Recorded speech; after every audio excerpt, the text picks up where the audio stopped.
2 கொரிந்தியர் 11:14 ஒளியின் தூதனுடைய வேஷத்தை தரித்துக் கொள்வானே.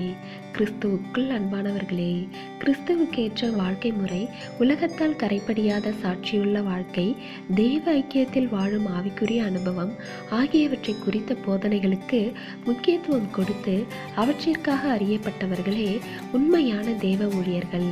இவைகளை 2ஆம் இடத்திற்கு தள்ளிவிட்டு அற்புதம், வல்லமை, அபிஷேகம் என்பவற்றை தங்களின் பிரதானமான ஊழிய அடையாளங்களாக காட்டுகின்ற எவரும் தங்கமுலாம் பூசப்பட்ட ஊழியர்களாகவே இருப்பார்கள். இப்படிப்பட்டவர்கள் கள்ள ஊழியர்களாகவும் இருக்க வாய்ப்புண்டு. தங்கமுலாம் பூசப்பட்ட நகைகள் அதிகமாக ஜொலிக்கும். அதே சமயம் சீக்கிரமாகவே தன்னுடைய மின்னும் தன்மை இழந்து போலி என்பதை வெளிப்படுத்தும். அதன் தரமற்ற தன்மையும் வெளிப்படும். இதன் மூலம் அநேகர் வஞ்சிக்கப்பட்டு தங்களுடைய விசுவாசத்தை இழந்து போவார்கள்.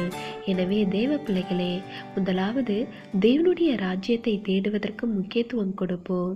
அதுவே நம்மை நித்தியத்திற்கு நேராக அழைத்து செல்லும். தேவனுடைய கிருபையும் இரக்கமும் உங்கள் அனைவரோடும் இருப்பதாக. ஆமேன்.